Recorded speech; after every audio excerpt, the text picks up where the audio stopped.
Chapter 25. There's no way we can trust her, I said, staring at the items spread across the table in my hotel room, a rare great relic called ESP amplifier, a pair of strange artifacts, an impressive sigil stone, and a spherical iron ball covered in glyphs. Obviously, Jacob confirmed with a nod, but that doesn't mean you should avoid these gifts either. Einem geschenkten Gulshot man nicht ins Maul. One should not look a gift horse in the mouth. He picked up one of the artifacts and turned it over in his hands. It looked like a cheap, knockoff paper Burger King crown, made from dull yellow cardboard with the words Burger Baron printed in bold across the front. At first glance, it seemed like garbage, but I'd learned long ago that appearances meant nothing in the backrooms. Despite its somewhat lackluster curb appeal, the crown of the Burger Baron was a fabled great artifact with a shitload of awesome abilities.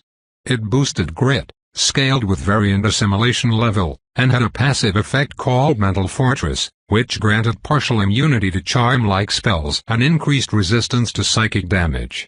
This thing was a powerhouse, and the director had just given it to me. Her motives are clearly suspect, Jacob added, setting the crown back on the table carefully. It's possible she is setting you up. Setting all of us up. He faltered for a moment. Still, these items are powerful. Regardless of where they came from, you'd be foolish not to use them. I believe we are all in agreement on that front, Temperance said. Dan isn't a buffoon. There was never any doubt about whether he would use them. The real question is, what do we do about this? She picked up the metal sphere and channeled a thread of raw mana into a small divot at the bottom of the object. The glyphs etched across its surface flared to life, glowing bright white, as a dazzling projection burst from the top.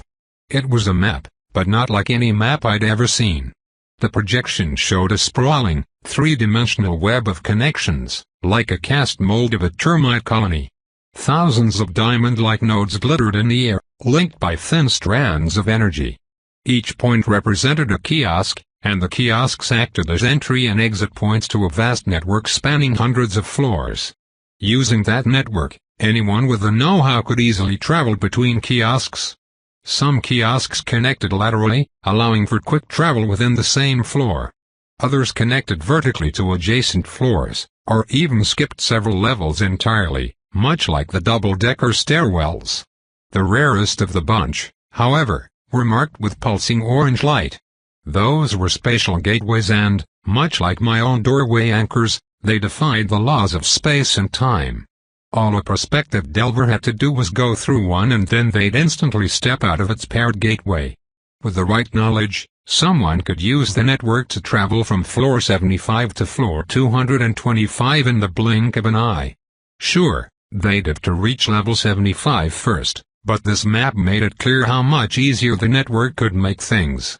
The deepest node reached floor 355, not even close to the 999th floor, but still far deeper than I'd ever been. Honestly, I was surprised more delvers didn't use these things. The kiosks were everywhere. From the look of things, they were far more numerous than stairwells. There was a catch, though. Because there was always a catch. Almost all of them were guarded by dwellers. Dangerous ones. Getting past them was no easy feat, as I'd learned firsthand with the behemoth kiosk crab. But the director had left instructions, and a solution.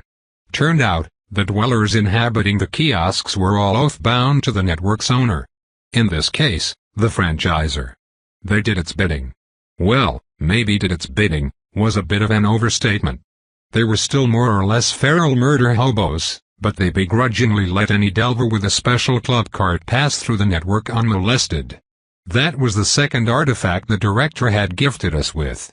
A small stack of temporary tattoos emblazoned with kiosk club card in blocky neon red lettering. Jacob recognized them immediately.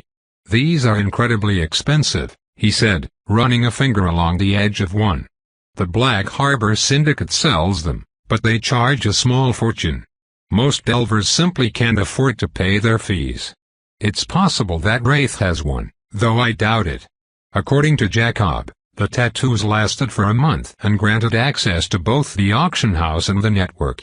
With them and the map, We could easily navigate the labyrinth of kiosks without getting lost or having to worry about the dwellers. The director had even charted a route for us, just like she'd promised. We could catch a spatial kiosk gateway from the 3rd floor, which would immediately take us to the 24th, where the first real threat awaited. Assuming we could make it past whatever freak show was guarding the exit, another gateway would whisk us away to floor 49, then onward to floor 75, and finally to the 99th floor, the franchisor's domain. And if we managed to kill the franchisor, we'd gain access to 3,000 different kiosks, all of which would be converted to Discount Dan pop-up locations, creating a massive, interconnected array of auction houses and trading posts, scattered across more than 300 floors. A certifiable trading empire that would allow delvers to buy and sell relics or artifacts while I took a reasonable cut of the profits. Plus, we'd cripple the monarch in the process, which was the icing on the cake. The rewards were undeniable. The only problem was, I didn't trust the director for shit. This felt like a setup. One that would blow up in my face. If the monarch really is mobilizing his forces and preparing to strike, I said, grabbing a pair of Bud Lights from the fridge, we can't just sit here and twiddle our thumbs. We need to act. But the way I see it, we've really only got 3 options. I popped the top of the beer and slid another can toward Jacob. He nodded his thanks, cracking it open with practiced ease. There were a lot of things I didn't see eye to eye with Jacob about, but the one thing we'd always agree on was that it was never too early for beer. Option 1, I said, before taking a long drink, we take the director's gifts, call it a stroke of good luck, and pretend nothing happened. Go right back to business as usual. Excellent, let's get rid of the terrible suggestions right away, Temperance said. I often say there is no such thing as a bad idea while brainstorming, but that one is the glaring exception. You might as well just stroll down to the 999th floor and petition the monarch to fashion your skin into a fine pair of boots. You're not wrong, I conceded with a nod. Which brings us to option 2, we trust the director, head down to the 99th floor and try to kill the franchisor, who is probably 40 or 50 levels higher than we are. Best case scenario. We survive, somehow manage to kill the franchisor, but also royally piss off the Lord of Coins in the process. The risks are significant, Jacob agreed, leaning forward, but in my mind, the rewards far outweigh them. Taking over the entirety of the kiosk network would dramatically increase our reach. Imagine what we could accomplish with so many kiosks. Think about what we will learn and all the people we could help. He rested his arms against the edge of the table as he peered at the sea of floating lights. He jabbed a finger toward a glimmering moat. Unless I am mistaken, that is floor 185. There is an enormous central colony there. He pointed at another cluster of lights. Floor 250. There are more archives and laboratories there than anywhere else below floor 500. If there are any answers about what the Variant Research Division is, about what they were doing here, or what the back rooms are, I'm sure we'll find it there. A feverish light burned in his eyes like a smoldering tar fire. Don't suppose you see any floors that have water slides, do you? Croc asked. The Sindel smiled and nodded. There, he said. Floor 119. I've never been there myself, of course, but they say there are swimming pools as far as the eye can see and water slides so high, not even the bravest men will dare to go down them. I'd go down them, Croc said, its googly eyes reflecting the lights from the map. I even have a water tube for him, meant just for slides like that. The light seemed to fade from Croc's eyes after a second thought. I still have reservations about this, though. That director lady was scary, Jacob. There was something off about her. And that's coming from me, a mimic, who occasionally likes to eat people. I mean, it's hard to put my finger on, mostly because I don't have fingers, but I'm telling you there's something wrong with her. The dog pursed its lips into a thin line and shook its head. I don't know, maybe she was being honest, but I don't want to do anything she tells us to. Then, there's this Lord of Coin fellow to consider, Croc continued. If we do this, he's going to be really mad at us. I don't like the idea of making more enemies when we could make friends instead, you know? What if we tried to find a way to get in touch with him and tell him what happened? I dunno, maybe there's a way to make some kind of deal with him instead? I mean, the Lord of Coin might also be bad, but he isn't actively trying to use us like a weapon. Not like the director is. That's actually the third option, I said, setting my beer down. I don't think walking into the Lord of Coin's stronghold is a great idea either, but maybe we could seek out one of his proxies? There's got to be a way to get in contact with him. Yeah, Jacob said, though his expression darkened noticeably. Through the Black Harbor Syndicate. The Lord of Coin heads the entire organization. Oh fiddlesticks. Exactly, Jacob replied. We're not exactly on good terms with them, and I very much doubt they would accept us with open arms. Temperance snorted. That's putting it mildly. They're pit vipers. Not as bad as the aspirants, maybe, but I wouldn't turn my back on one, for fear that they would try to steal my kidney and sell it on the black market. That's not a joke, either, Croc said. The Black Harbor also traffics in organs and rare bio-upgrades. If you want to become a transmog like Jacob, you have to go through them to get an appropriate helix sample. The room fell into uncomfortable silence. Maybe we could go to the franchisor directly? I finally said, half question, half statement. See if we can't strike some kind of deal with it instead? That's probably a long shot, but it might be worth trying? I don't know, Dan, Croc said, its voice low and uncertain. If the stories are true, the franchisor is not human. And not friendly. Plus, he's made a deal with the monarch, so there's no way we could trust him. Yeah, that's a fair point, I replied idly, running my fingers over the slick surface of my beer can. Hate to say it, but it sounds like the only real option we have is to trust the director and hope she's not trying to dick us over. That's fine by me, Temperance said, before pausing. Just to be clear, that is the plan that involves killing things, right? I want to leave a trail of carnage behind me as white as the Nile. I exhaled slowly, nodding despite the unease still gnawing at me. Yeah, it's the one that involves overwhelming violence, I said, trying to inject some confidence into my voice. The truth was, I still had my doubts, but doing nothing just wasn't an option. The Marine Corps had pounded into my head that any decision, even a bad one, was better than no decision at all. I glanced at Croc, who looked even less sure than I did. The mimic's shoulders were slumped as though the dog were folding in on itself and a faint tremor ran along its body. If I didn't know any better, I'd say Croc was afraid. What's wrong, bud? I asked, nudging the mimic with my elbow. The dog fidgeted nervously. It's nothing, Croc said before wilting under my gaze. Bullshit, I immediately declared. Friends don't lie to each other, Croc. There's something you're not telling us.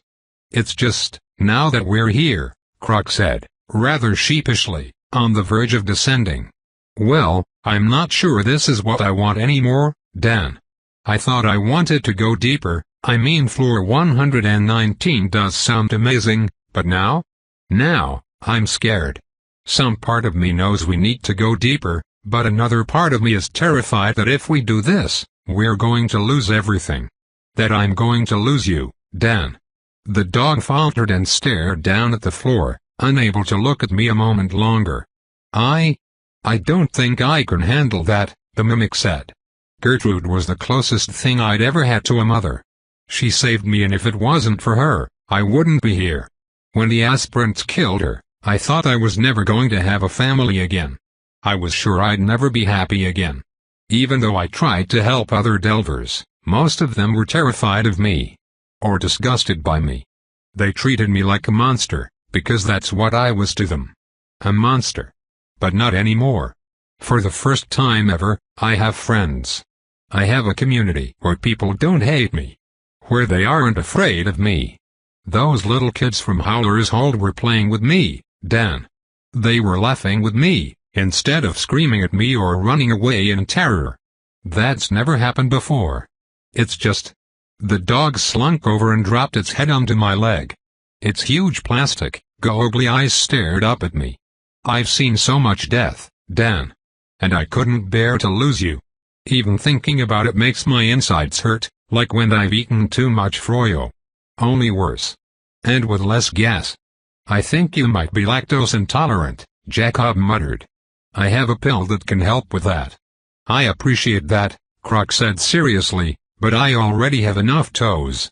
I snorted and didn't bother to tell the dog that lactose had nothing to do with lacking toes. Change is always hard, I said, patting Croc's muzzle, and because friends tell each other the truth, I'm not going to sugarcoat things and say this won't be dangerous. Just the opposite. There's a good chance we could get hurt. There's even a good chance we could all die. But staying here is a guaranteed death sentence. If we want what we've built to last, we need to go deeper. Need to get stronger. There's no other way. That's not the only thing, Croc said, nuzzling my knee. I'm also afraid that if we go down deeper that you won't need me anymore. That you won't want me anymore. I've never been below the 17th floor, which means I won't know what the dangers are. I won't be able to warn you about the traps or tell you about the other dwellers. I'm not as smart as Jacob, I'm not as good at killing as Temperance, and I'll never be as handsome as you are in that luxurious robe. The dog stroked the edge of my bathrobe with one paw. Knowing about the floors is my thing, Croc said softly. It's what I bring to the team.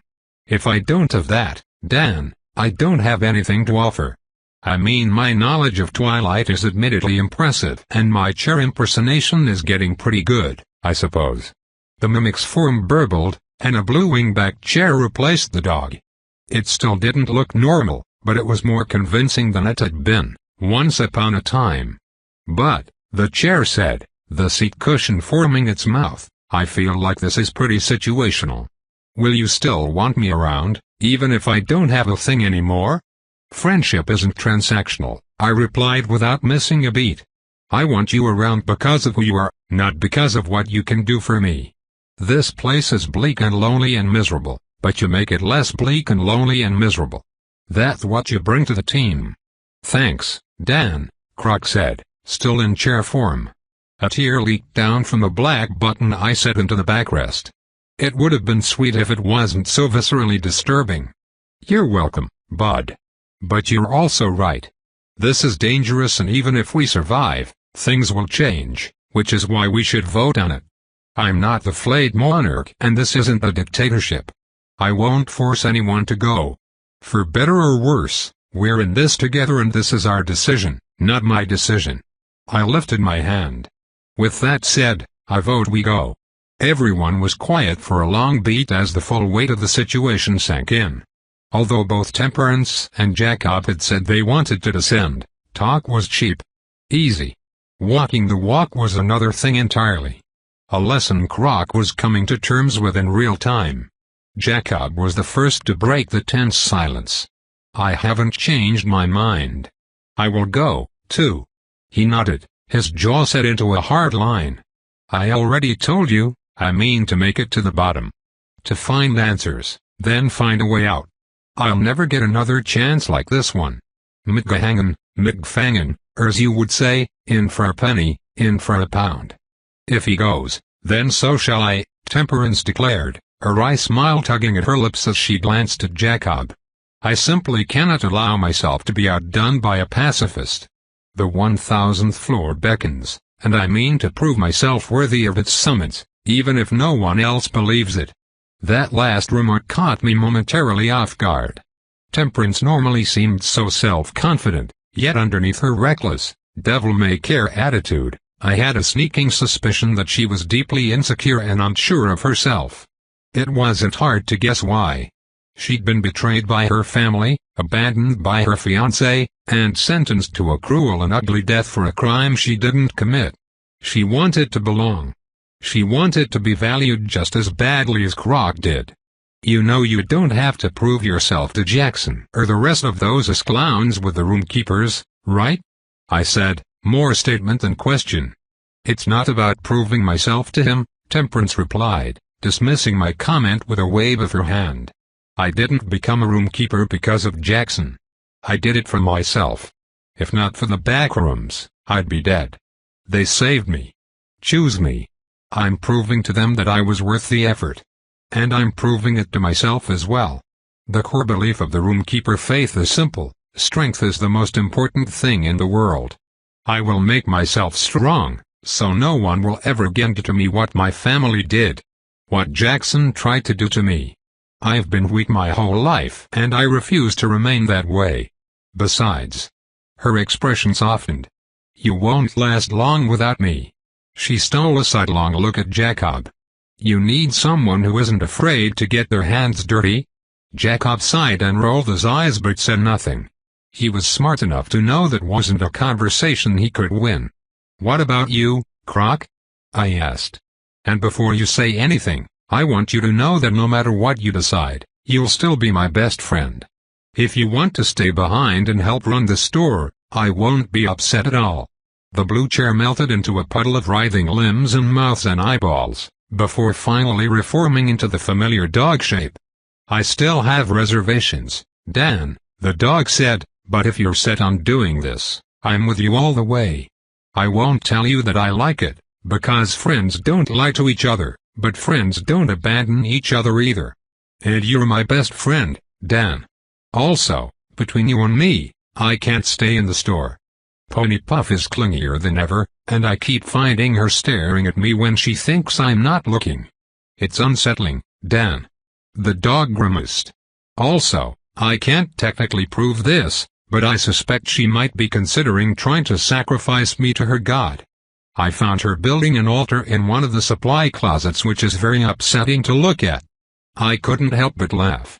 The irony was just too much coming from a mimic who actively watched me sleep and constantly battled with its insatiable desire to eat me.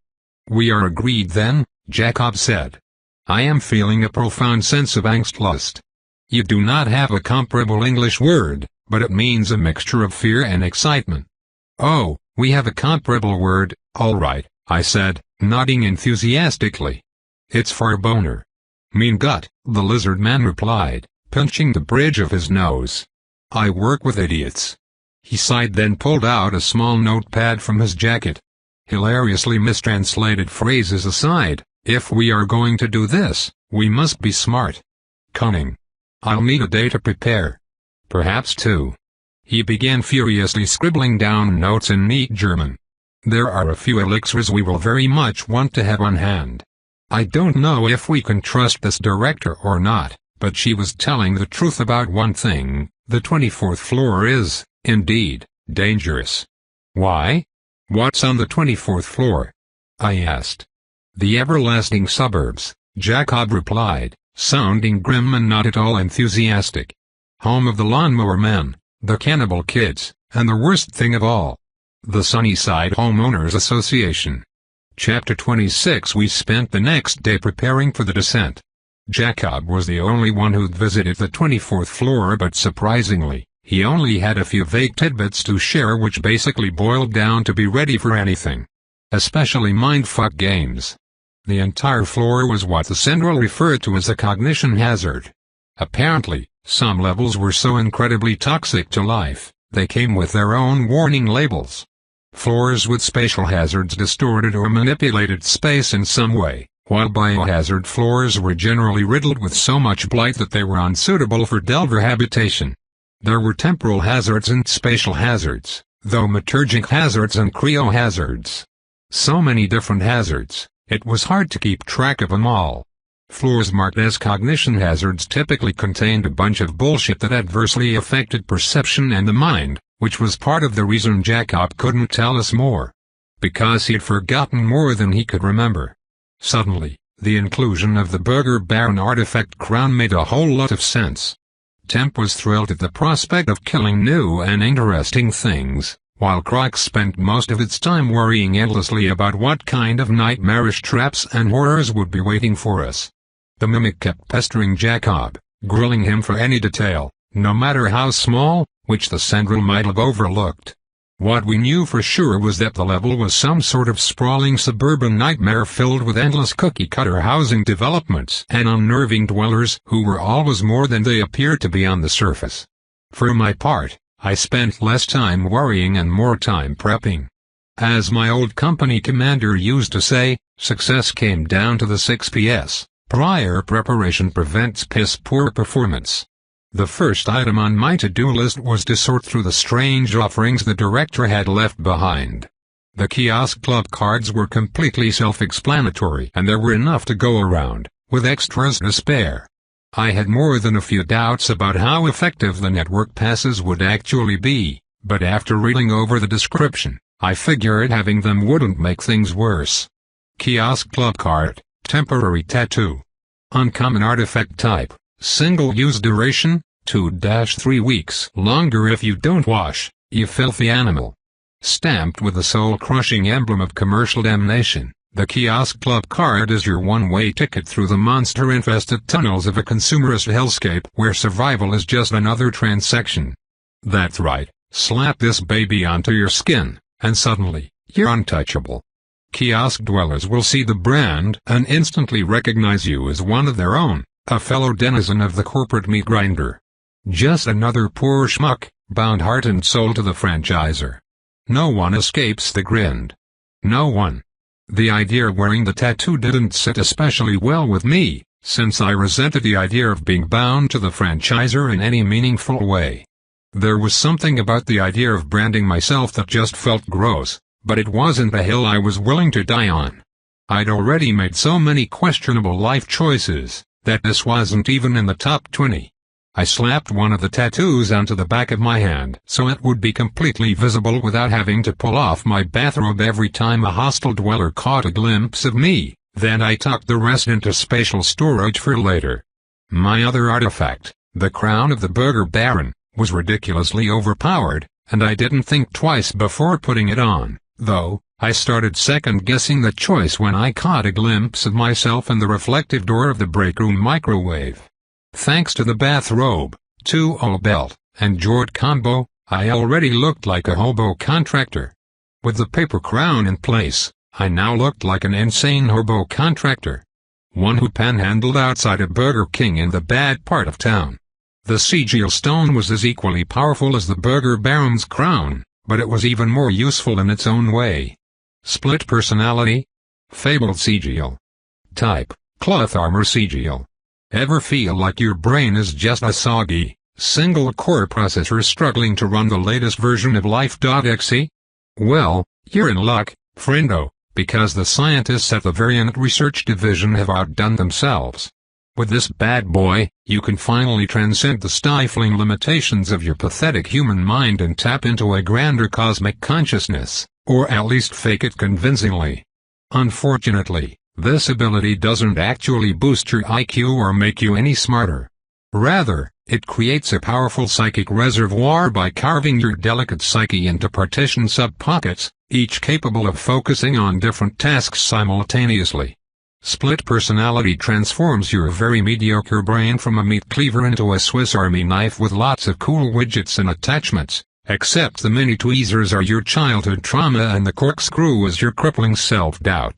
Split personality increases reaction speed and drastically reduces the strain on your delicate gray matter when wielding telekinetic or sonic-powered relics, plus it lets you do what few others can, juggle multiple mana-based relics at the same time without turning your meat sponge into a bowl of hot mush.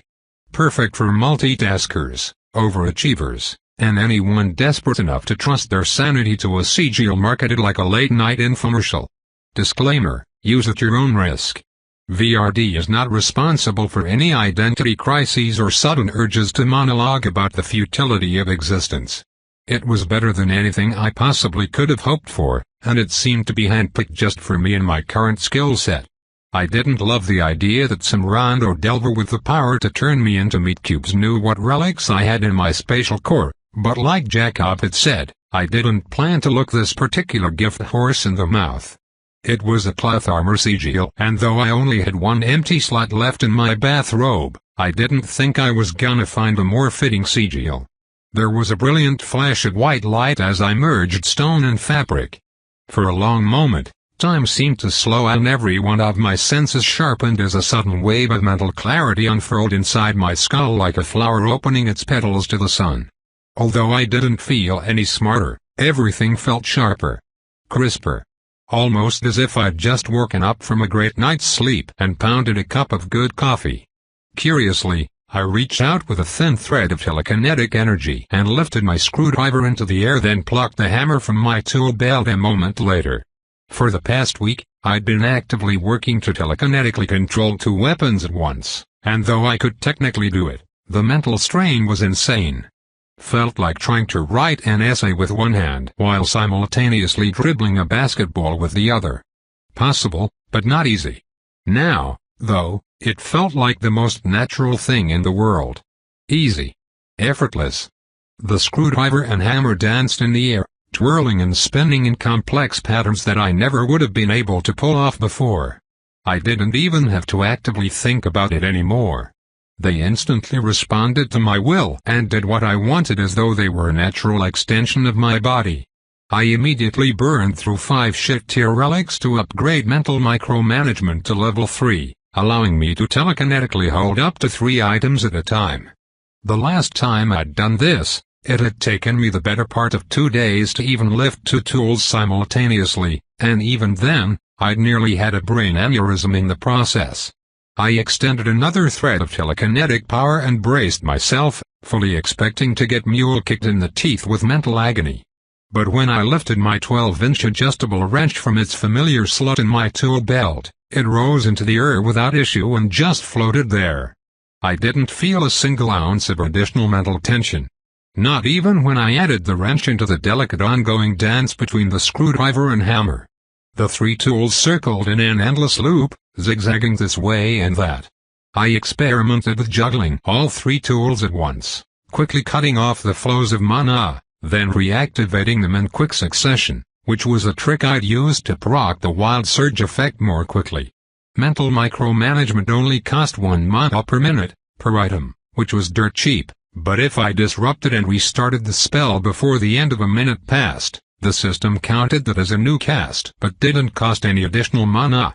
It also increased the likelihood of activating Wild Surge, which instantly replenished my total mana pool by 50% and increased mana regeneration by 25% for 2 minutes. Wild Surge only had a 5% proc rate, but using the technique, I could generally get it to trigger once a minute, essentially ensuring I had a nearly endless supply of mana. Problem was, juggling an item took considerable brain space and I couldn't do it continuously without real effort. That wasn't the case anymore.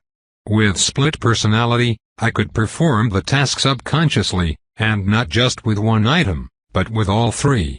It was as easy as blinking. As breathing. Just a passive task, running in the background of my mind. I marveled as Wild Surge activated every 20 seconds or so, ensuring my mana pool never dropped by more than a few points. I whistled through my teeth as the implications set in.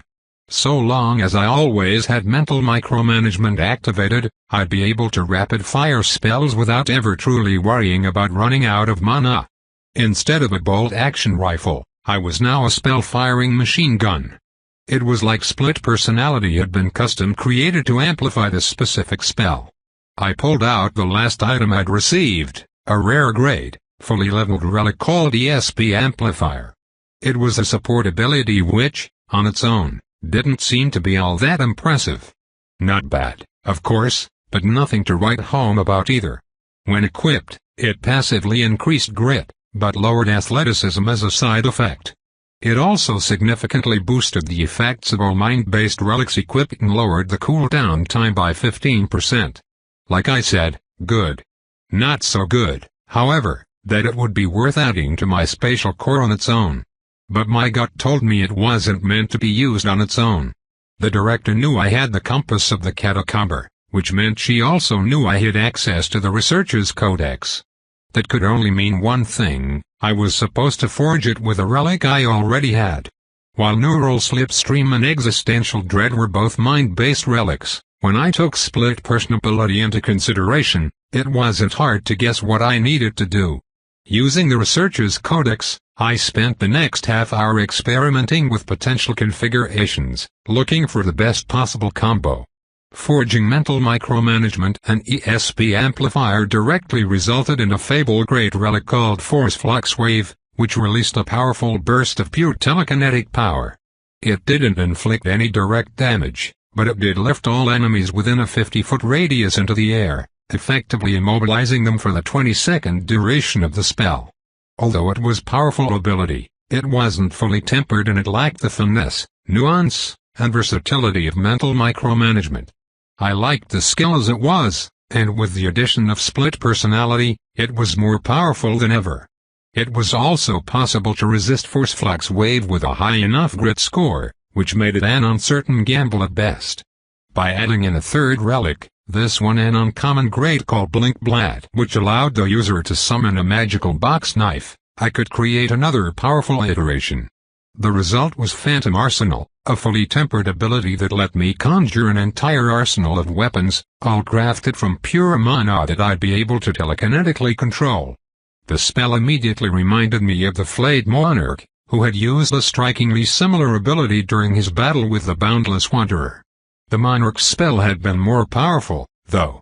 His army of floating weapons had been crafted from caustic blood that could burn through damn near anything. Still, I was sorely tempted to forge the relic even if it wasn't quite as strong as the Monarch's version. Being able to summon a cloud of magical swords to murder my enemies was badass to the max. Like something out of an old kung fu movie. Reluctantly, however, I decided against it. Although the conjured weapons had significantly higher damage output than my telekinetically controlled tools, that's all I could do with the spell. It was a one-trick pony, even if it was a really badass pony. One with armor and spikes who could also breathe fire. With mental micromanagement, I could lift anything that weighed less than 50 pounds. Which meant I could use it offensively or defensively. Upgrading to Phantom Arsenal would also cost me the ability to effortlessly proc Wild Surge, eliminating my potentially unlimited mana hack. There were several other decent possibilities as well. By adding in Collective Consciousness, I could forge a nasty Fable Great Relic called Dominatrix, which would allow me to mentally dominate the will of any Delver or Dweller who was half my current variant level cap or lower. That one was extremely dangerous, but the heavy restrictions wouldn't help us down below and I wasn't in love with the skill name. The thought of constantly using a skill called Dominatrix made me feel dirty on the inside. Even dirtier than accepting the Kiosk Club card temporary tattoo. The best option by far was combing ESP Amplifier with both mental micromanagement and erratic levitation. The three relics created a far more powerful version of the original skill, but made them better in every conceivable way. Psychic Sovereignty. Fabled Relic fully tempered. Level 10. Range, 50 meters. Cost, 10-200 mana a minute. In a world where might makes right, Psychic Sovereignty is your crown. Wear it well, King, and remind your enemies that sometimes brains really are better than brawn. Especially when you can use your brain to punch things in the face. Psychic Sovereignty is the ultimate flex of your mental muscles, allowing you to weave invisible telekinetic strings around any object or objects weighing less than a combined total of 2,000 pounds. Wield an army of weapons or turn your mind into a weapon of its own and bitch slap your enemies across the room with the sheer power of your mental disdain. Hell, you can even tell gravity to go and eat a big old bowl full of dicks as you cast off the shackles of the earth and rise above the fray. You're literally bridging the gap between thought and reality, and the results are nothing short of awe-inspiring. Mana cost scales with total weight, adding 10 mana per 100 pounds rounded up, rather than the number of items. Sapient creatures with a grit score equal to or higher than yours can resist being lifted via Psychic Sovereignty, and the mana cost doubles for each sapient creature lifted simultaneously. Just, don't let your ambition outpace your skull's capacity, unless you're okay with having your brain splattered all over the wall. This relic enables mana usage. Psychic Sovereignty was exactly what I needed, especially since my goal was to eventually forge a new mind-based emblem. Paired with split personality, this relic would turn me into a force to be reckoned with. I could already envision myself, hovering above the battle like Superman, raining down death and destruction while my army of weapons hacked my enemies to pieces. Although the relic wasn't nearly as flashy as Stenslayer Maelstrom or as unequivocally devastating as Hydro-Fracking Blast, this was a skill that would be invaluable for its raw versatility. I forged the new relic, then took a second to equip it. A feral smile split my face as my feet rose effortlessly from the floor. Fuck yeah. I couldn't wait to take this baby for a test drive. Chapter 27. As eager as I was to immediately head down to the 24th floor and turn some dwellers into meat paste with my new abilities, Jacob was still hard at work in the lab, and I had a few more provisions to prepare. I only had a handful of health grenades left, and I'd burned through all of my offensive spell grenades during the showdown against the Shard-Stain Golem. Although the store's tennis ball selection had naturally regenerated over the past few days, I opted to go in a slightly different direction this time around. The tennis balls were great for physically throwing, but carrying around so many was awkward and took up too much space in my tool belt. Besides, with my newly upgraded telekinetic abilities, I didn't really need to throw them at all. Hell, I could have several orbiting me like small moons, ready to unleash whenever something looked at me the wrong way. With a new plan in mind, I raided what remained of the game aisle, snagging several packs of plain old bicycle playing cards. They weren't fancy, but each individual card was large enough to contain a single rune, and each pack came with 54 cards. Again, trying to toss them at my enemies was a terrible idea, but utilizing my telekinetic powers made it a walk in the park. A single deck of cards also took up way less space than a sleeve of tennis balls and gave me substantially more bang for my buck. With enough time and patience, I could transform a deck into a self-contained arsenal, with a single type of spell assigned to each card. Croc had doubts, but as far as I was concerned, the move was a stroke of genius. I'd finally be able to live out my fantasy of turning into Gambit from the X-Men. Well, discount Gambit, since I had a bathrobe instead of a badass trench coat, but maybe I could add some fingerless gloves to complete the look. Picking which spells to use was a bit trickier, though. I'd used Burn Baby Burn to forge my new Hydro-Fracking Blast relic, and the only other decent fire-based relic I had on hand was Erlenmeyer's Molotov Cocktail, which was a significant step down in terms of raw damage output. The mana leakage further reduced the fire damage by 50%, until the juice just wasn't worth the squeeze. The same thing was true for the spike grenades. Although they worked okay, they didn't really offer me any extra versatility if things got dicey. Sure, they were handy to have in case my mana pool ran dry, but thanks to Wild Surge, I wasn't too worried about that. Not anymore. Plus, Fault Spike was actively equipped to my spatial core, so it wasn't like I lost access to the spell itself. There was no telling what we'd be facing below, so I wanted greater flexibility, not more of the same thing. That was the key. Flexibility. I needed to be able to improvise, adapt, and overcome, just like the Marine Corps taught me. Although Runic Resonance Trap wasn't my most powerful skill by a country mile, the one thing it offered in spades was adaptability.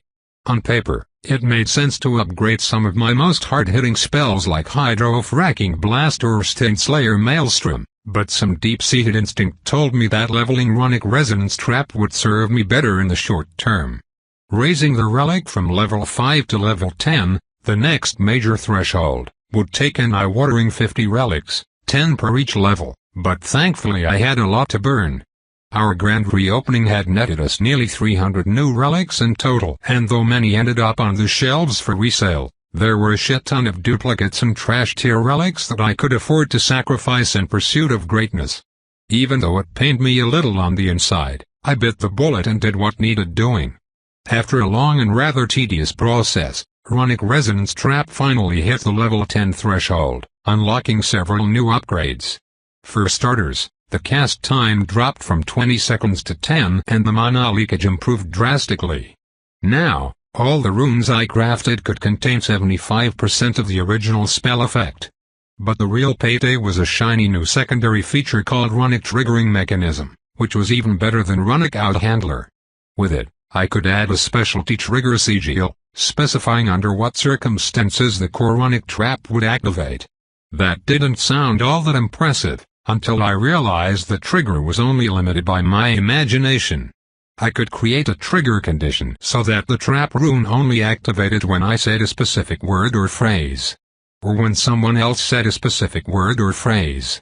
that effectively allowed me to create health and mana replenishment grenades, which I could use on myself. I could also craft runic traps with extremely complex triggering mechanisms, capable of discriminating between delvers and dwellers, or even activating based on level or organization affiliation. It was even possible to add timer delays or turn the runic bombs into proximity mines, so they only went off when a target creature entered a certain range. That opened a whole new world of interesting and horrifying possibilities. Before departing for the lower floors, I planned to plant several old-fashioned floor traps right outside my doorway, anchors that would only go off if an aspirant of the skinless court got within 10 feet. Between that and the doorway sentinels, those fucksticks were gonna learn the hard way why they should leave me alone. The only drawback was that I needed to have runic resonance trap actively equipped to my spatial core for the triggering mechanism to stay intact. As far as I was concerned, though, that was a small price to pay for the unrivaled versatility the spell now offered. In essence, I could basically create one-off artifacts, so long as I had the appropriate relics needed to fuel my desired effect. I enlisted Croc's aid, then spent the next 12 hours building a plethora of fancy new grenades, though now they resembled spell cards more than grenades. I started off with the easy ones and constructed a red-backed deck of health reg and spell cards using pharmacist scales. Just like the original design, the spell cards would activate the second they touch any living creature other than me, but I also added a secondary trigger word, tactical triage, along with an additional condition, which would allow me to use the spell cards on myself. Once I ironed out all the kinks, I repeated the process again, this time creating mana regen cards using a blue-backed deck, though I changed the trigger word to rip it and whip it. I stowed both decks in my 2-hole belt for easy access, then Croc and I started tinkering around with some new and improved offensive spell options. First up was Voodoo Doppelbanger. Rare relic, level 1. Range, line of sight. Cost, 50 mana. Duration, 20 seconds. Cooldown, 2 minutes. Voodoo Doppelbanger is the physical incarnation of that old saying, I'm rubber, you're glue, whatever you say bounces off of me and sticks to you. Except with less glue and more meat explosions. With the flick of your wrist, you can summon an imperfect but disturbingly lifelike clone of yourself, one with explosive anger issues and a total disregard for its own earthly existence. For 40 seconds, Voodoo Doppelbanger absorbs 20% of all damage dealt to the caster. Then, in an unbridled fit of primal rage, your disgusting clone launches the ultimate kamikaze attack, unleashing all the absorbed damage in a glorious burst of flesh and fury. Because sometimes the best revenge is actually an unhinged suicide bomber wearing your face like a cheap Halloween mask. This relic enables mana usage. Even accounting for the mana leakage, the spell was still ridiculously strong. When I uttered the activation phrase, Comatose Clone, the spell card summoned a deeply unsettling replica of me. I mean, it was obvious that I was the template, but each clone was uniquely terrifying in their own way. They were just wrong. That was the only word that fit. Some were wildly malformed, their backs hunched, their arms too long or legs too short. Others had melted flesh, as though they'd been made from wax then left too long in the sun. Some didn't have ears or mouths. A few even had bits of straw poking through papery skin or protruding from eye sockets, as though they were giant corn-husk dolls. One and all, the horrifying clones were twisted things that just stood there, staring at the world with glassy, dazed eyes and slack faces. For 30 seconds, 15% of all damage dealt to me was instantly transferred to the slouching, comatose copy. Then, as soon as the timer lapsed, the cursed doppelganger's eyes filled with a murderous, unbridled rage and it took off like a bat out of hell. Transforming into a fleshy, suicidal homing missile that wrapped its arms around the nearest enemy like a python, before erupting in a blast of meat and bone, leaving only a pink stain behind. Even though I consciously knew the clones weren't sentient, it was still a tough thing to watch. The only redeeming mercy was that the doppelganger chunks dissolved after a minute or so, which meant there weren't just random bits of Dan confetti forever strewn across the ground. Thank Jesus, Mary, and Joseph for that. I had no desire to scrub pieces of myself off the floor with a mop. There were several other unexpected benefits to consider as well. Benefits that I hadn't initially anticipated. Turned out, the clones seemed to be completely impervious to most types of physical damage. You could wail on the door fuses with a hammer or set them on fire, and they just took it like champs, remaining in place until the end of the spell duration. And that meant the clones could effectively be used as impenetrable meat shields. Just take cover behind one of the doppelganger dens and let it soak up punishment like a dirty kitchen sponge. The second unexpected benefit was that the ability stacked. If I summoned two clones simultaneously, they both absorbed 15% of any damage I received. Add a fourth or fifth clone into the mix and any damage was almost entirely offset by the clone army. As with all things, there were still a few notable limitations. The biggest drawback was that the doppelgangers didn't deal any damage at all unless something hit me first, and I wasn't real keen on turning myself into a punching bag, considering that the pain didn't transfer. Only the damage. Although I had 36 years of poor life choices tucked beneath my belt, I wasn't a masochist by any stretch of the imagination. Still, the skill could be a literal lifesaver, though there was some potential risk. If something dealt greater than 100% damage, say 100 points of damage when my health pool only had 80 points, that extra 20 points would bleed over to me.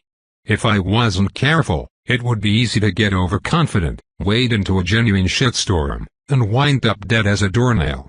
In theory, though, if I had enough active doppelgangers, I would effectively be invincible for 30 seconds, even if I'd feel every single blow. This exploit shouldn't have been possible. The relic had a 2-minute cooldown between casts. But by storing them in trap sigils ahead of time, I could summon them in waves or unleash them all at once. And when the spell finally ended, my army of dens would turn into a meaty avalanche of mindless, ambulatory death drones. It was one of the most gloriously fucked up things I'd seen in months, and I planned to put it to good use. I created an entire pack of voodoo doppelganger playing cards, then painted the card box completely black because it was easily the darkest skill I had in my arsenal, even worse than unhinged taxidermist. And speaking of my taxidermid horrors, I decided to add a few sigils on them as well. Although I couldn't inscribe runes on living flesh, the horrors didn't technically qualify as living, so the sigils took without a hitch. I didn't relish the idea of turning my disgusting but faithful minions into undead bombs, but if things really went to shit it would be an excellent backup plan. Even better, I could inscribe multiple trap runes onto each horror. One sigil onto each limb, another onto the torso, and a final one on the head for a total of 6 runes, all with different effects. I loaded the horrors down with my most devastating spells, Hydro-Fracking Blast, Stinslayer Maelstrom, Sterilization Field, and Fault Spike, then bound all of them with a single unique activation phrase, so they wouldn't accidentally go off. Lastly, I fished out an old relic that I'd been hanging onto since before killing Funtime Frank, called Balloon Menagerie. I'd looted it off the corpse of a particularly nasty dweller named Harold the Terror Clown on the 7th floor. Created from the damaged psyche of a neglected 12-year-old boy, Harold was exactly as disturbing as his name implied, and the relic I'd pulled off his corpse wasn't much better. With it, I could conjure 5 slow-moving balloon animal, homing bombs. The relic was wildly unstable, even more so than Burn Baby Burn, and it had a horrendously long cast time, but that didn't matter when making runic spell cards. The fact that they were unstable was actually a bonus, and though they didn't deal nearly as much raw flame damage as my original grenades, that was counterbalanced by the fact that they dealt significantly more concussive force damage. I created an entire deck, which I painted bright green, the same color as Harold's stupid clown hair. I was tempted to create even more spell card varieties, but begrudgingly decided against it. I'd already spent more time than I should have crafting the damned things, and Jacob had finally finished up his own preparations. It was time to get our asses in gear and head down to the 24th floor, where the mother of all hoes waited for us. Chapter 28. Using Unerring Arrow and the Variant Kiosk Network map, it only took us a few hours to make our way to the first entry point, which would bring us all the way down to floor 24. I'm not sure whether it was the Barracuda and the barrel title driving all the natives away or the fact that I floated a few feet above the floor and looked like I was itching to murder something, but we didn't see a single dweller along the way. Sure, there were a few mimics hiding in plain sight, disguised as mall benches or vending machines, but nothing that even remotely posed any sort of threat to us. Not anymore. That didn't mean we let the mimics live, though. Although killing them didn't grant us any additional experience, those incognito mode murder machines were a deadly threat to any other low-level delvers who unwittingly stumbled onto the third floor for the first time. Chances were, more would spawn, but that didn't matter. With the exception of Croc, the only good mimic was a dead mimic.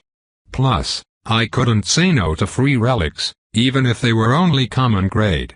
I always needed more fuel for the sacrificial fires of my advancement. Our destination was a kiosk sandwiched between what appeared to be a knockoff Brookstone selling a bunch of vibrating foot massagers and other equally useless travel bullshit, and a retro comic shop called Time Warp Comics. We were on a mission and the mission always came first, but I was sorely tempted to venture into Time Warp just so that I could read up on the adventures of Captain Carnage or Blitzkrieg Steve. Obviously, those were twisted backrooms versions of real Marvel and DC characters, but they honestly sounded kinda awesome. I'd be lying if I said I wasn't morbidly curious about what I might find in a graphic novel featuring a depressed billionaire named the Nihilist Knight. Sadly, that would have to wait for another day. The kiosk itself sold a variety of skin creams, face masks, and hand lotions, which didn't come as much of a surprise. Those were among the most common types of kiosks located on the third floor and were almost always guarded by sales sirens. Up until now, I'd given the things a wide berth because the sales sirens were notorious for their mindfuckery and early on, grit had been my dump stat. But this was the only way down. I also wasn't worried about anything on the third floor, not with the crown of the Burger Baron on my head and the kiosk club card tattoo stamped prominently across the back of my hand. I was the monster these creepy fucks needed to fear. I took point, preparing to blast anything unfriendly with either a concentrated dose of literal fire water or slice them to pieces with one of the tools, slowly spinning around me. Between the demolition screwdriver, my ripped claw hammer, and the septic shive, I was ready to slay some bodies. As I approached, a storage hatch beneath the kiosk creaked open, and two lanky figures unfolded themselves from within, scuttling into view. They were humanoid in shape, one male, one female, but crawled on unnaturally long limbs with too many joints. It was like watching that weirdo from The Ring lurch out of the TV screen. Their movements were disturbingly fluid, their bodies twisting unnervingly as they finally rose to stand, knees and elbows popping with each shift. Though they had the general outline of people, they were skeletal and emaciated, clad in glossy black latex bodysuits that hogged their androgynous forms. Both had smooth featureless crutches like a pair of walking Ken dolls, something I was deeply grateful for. The last thing I needed was the imprint of a grotesque moose knuckle seared into my memory. The male had short hair and a chiseled, strong-jawed face, while the female's flowing brunette hair and softer features gave her a faintly feminine air. Yet something about them felt off. Artificial. Their faces were too smooth, too tight, like celebrities frozen mid-expression after a bad Botox binge. Dweller 0.368b, Sales Siren Level 8. If a plastic surgery clinic and a used car lot birthed an unholy eldritch levichild, you'd get the Sales Siren. These creatures might look like men and women at first glance, but don't let the cheap veneers and gallons of spray tan fool you. There's not a shred of humanity beneath their glistening, plastic skin. Their smiles are as fake as the promises on a late-night infomercial, and those vacant, glassy eyes only hide one thing: predatory cunning. Sales sirens are masters of manipulation, luring their prey with whispers of unbeatable deals, exclusive offers, and bargain basement prices you simply can't afford to miss. But don't be fooled. Behind their cloying charm lies a voracious hunger, feeding on your doubts, your greed, and, ultimately, your willpower. Accepting their deals rarely ends in your favor, and once you're hooked, They'll drain you dry faster than you can say buyer's remorse. I skimmed the description but quickly dismissed it as I felt an outside presence brush up against my thoughts. It was a subtle thing. So subtle I was sure that if my grit were lower, I probably wouldn't have noticed it all. Thanks to my fancy new crown, however, it was the equivalent of stepping face first into a spider web. The strands of telekinetic power were gossamer thin, but they weren't powerful enough to hold me. Although the wide smiles never faltered for even a moment, a voice whispered in the back of my head. "Come," they urged. "Come and peruse our wares. We have such sights to show you, traveler. Such wondrous tonics for the flesh and the mind. Potions that will bathe you in glory. Elixirs and creams that will remake you anew." "Yeah, cut the bullshit," I said without batting an eye. "Your party tricks aren't gonna work on us and we have every right to be here." I raised my arm and showed off the tattoo branded against the back of my hand. The others mirrored the motion, showing off their own temporary ink. Although those eerie two-eyed smiles never faltered, both sales sirens flinched back as though they were vampires, and I'd just brandished a cross at them. If I didn't know any better, I'd say they were afraid of the tattoo. Or maybe they were afraid of what the tattoo represented. The franchisor. Either way, they moved away from the kiosk, bowed at the waists, then waved us toward the open cabinet door and made no further attempts to fuck with us. Hopefully, it would be that easy at every step, though somehow, I doubted it. "Watch my back," I growled over one shoulder as I dropped down onto my hands and knees and inched my way through the cramped cabinet opening, which should have connected to onto kiosk storage, but didn't. Instead, I wriggled my shoulders through and suddenly found myself in a large cavern with rough, craggy stone walls that stank to high heavens. It wasn't hard to guess why. Several butchered corpses lay in a large pile, the flesh moldering, the meat rancid and decomposing as flies buzzed about in lazy circles. Bones littered the ground, though many of those didn't look entirely human. There were misshapen skulls. Arm and leg bones that were too long. Several mutilated skeletons that looked like they belonged to wolves or giant rats. Probably the mole rats who so frequently haunted the open corridors of the third floor. These things didn't just eat delvers, it seemed. They ate everything. It was a firm reminder that in the back rooms, only the strong survived. And the sales sirens, for all of their frail appearance, were clearly survivors. Hungry ones. I stood and scanned the room for traps using Spelunker's sixth sense, but didn't see anything out of place. Well, everything was sort of out of place and extremely disturbing, but nothing that was inherently dangerous. Other than the smell, maybe. I scrunched up my nose at the sour stink, then pulled free a small green container of Vicks Vapor Rub, which I'd grabbed earlier from the store's medicine aisle. I dabbed a dot or two beneath each nostril and breathed in deeply, filling my sinus cavity with the intense scent of menthol. The stuff was so overwhelmingly powerful that it burned my eyes, but that was still way better than the alternative. "It's clear," I called out through the tiny door as I stowed the Vicks. Croc was the next one through, followed in short order by Temperance then Jacob. All three had odd expressions on their faces as they surveyed the room, which, like so many things in the back rooms, was far larger on the inside than on the outside. Temperance looked outright disgusted, which mirrored my own feelings, while Jacob catalogued every detail with the cold dispassionate eye of a scientist. Croc, on the other hand, looked like a hungry Marine pulling up to an all-you-can-eat buffet after a month of running field ops and eating tasteless MREs. "Oh my God," the dog said, practically drooling. "What is that heavenly scent?"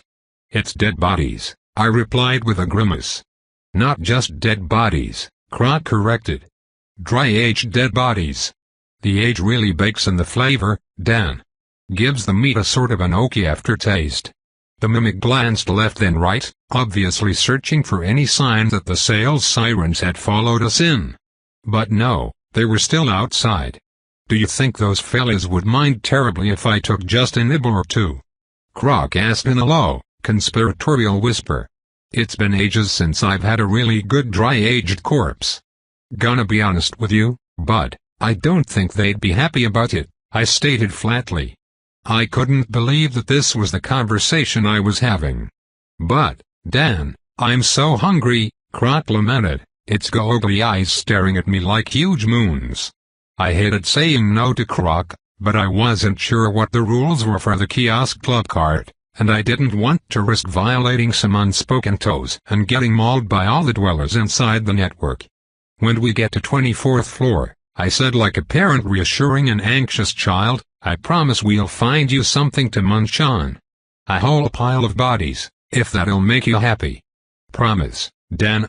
Croc asked, wagging its tail. Promise you'll get me a whole corpse pile? Because friends don't lie, Dan, the dog added, its voice dead serious. Pinky promise, I said, feeling a little grossed out by my own words. Sometimes it was easy to forget just how inhuman Croc was, but reality always had a way of reminding me sooner or later. If Jacob's right, floor 24 is gonna be a bloodbath. By the time we're done down there, you won't be hungry for a week. At the far side of the cavern was a pool of deep shadow, which concealed a jagged fissure gouged into the surface of the rock. The passageway was so dark and well concealed, that I might have missed it if not for my mini-map. Upon closer inspection I saw that the crevice continued onward, quickly disappearing out of sight as it was swallowed by inky darkness. There was no telling how deep that fissure went or what might be waiting for us inside, but an erring arrow confirmed that was indeed the way forward. I fished out my maglite with unsteady fingers and used a thin strand of telekinesis to keep it aloft directly in front of me.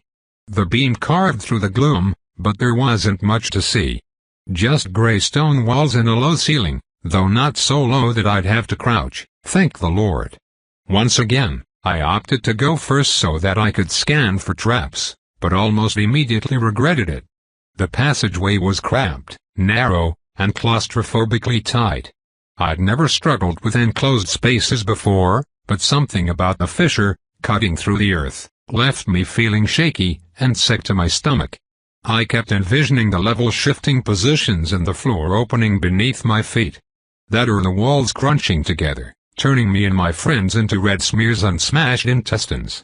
Worst of all, I could easily envision poisonous spiders or cave centipedes with 1,000 legs scuttling out of the hidden crevices and into my bathrobe. Even though I knew that was irrational, I couldn't shake the feeling that there was something crawling along my skin or slithering through my hair. "You okay, Dan?" Croc asked from behind, its voice echoing strangely off the stone. "Yeah," I grunted, even though I wasn't really. Truth was, I was scared shitless for reasons I couldn't quite put my finger on. Sometimes fear could be good. It was a valuable survival mechanism honed through thousands of years of evolution. Yet those evolutionary instincts hadn't really caught up to the modern world, and as a result, they could end up getting you killed if you weren't careful. Over the span of millennia, white-tailed deer had developed the ability to go almost completely motionless when they sensed the approach of a dangerous predator. That worked great against bears or mountain lions. It worked much less well against semi-trucks hauling ass along I-80. This wasn't so different. My instincts were screaming at me to stop. To turn around. To find another way. Any other way. My senses screeched that the darkness was dangerous and that bad things waited for me beyond, but my head knew this was the way forward.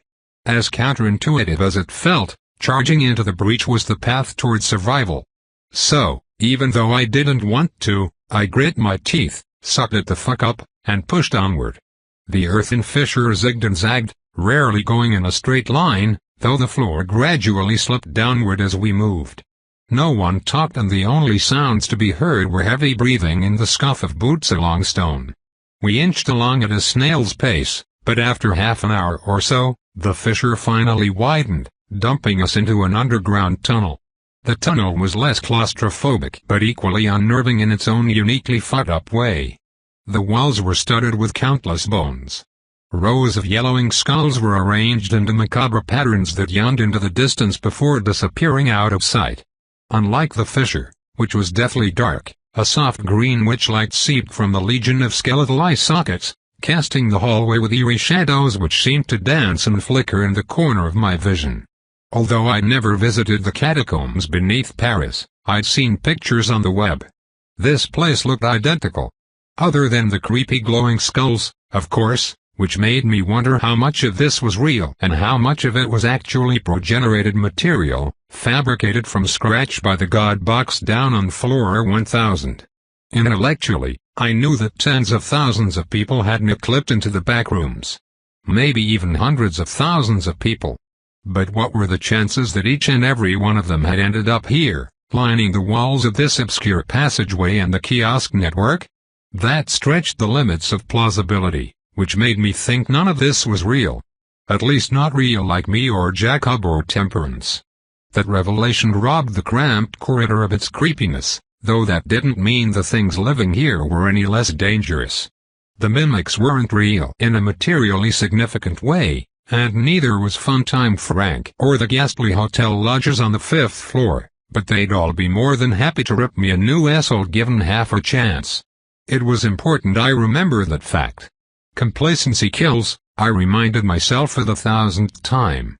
That was an axiom I'd learned to live by during my time in Iraq, and those who forgot it came home in body bags if there was enough left to come home at all. I suspected the same was true for the back rooms. Those who grew comfortable and minimized the dangers of this place ended up dead. Although there were several branching pathways that lead only God knows where, we followed what I'm come to think of as the Central Boulevard. That main pathway turned out to be circular, a giant corkscrew slowly but surely drilling down, down, down into the earth. The air grew noticeably cooler as we walked, and after almost an hour it was so cold I needed to pull my bathrobe tight around my shoulders to keep my teeth from chattering. Against my better judgment, I swapped out existential dread for one of the uncommon Great Erlenmeyer's Molotov cocktail relics I had sitting in my subspace storage. The relic wouldn't deal much damage against dwellers down this deep, but it allowed me to conjure a small fireball, which floated above my palm, offering some scant warmth. That wasn't really what the spell was meant for, and under normal circumstances it would have been a huge drain on my mana reserves, but with psychic sovereignty equipped that wasn't an issue. The only saving grace was that whatever called this place home stayed the hell away from us. And there were definitely things down here with us. Red dots occasionally flashed on my map and strange things crept along the side corridors. Things with too many legs and huge claws scraping against bone and stone as they trundled by. A few times, I caught glimpses of coarse-fur, and once I saw the chitinous scales of some giant bug, which sent a chill racing down my spine. Yeah, fuck that noise. They seemed content to let us be, though.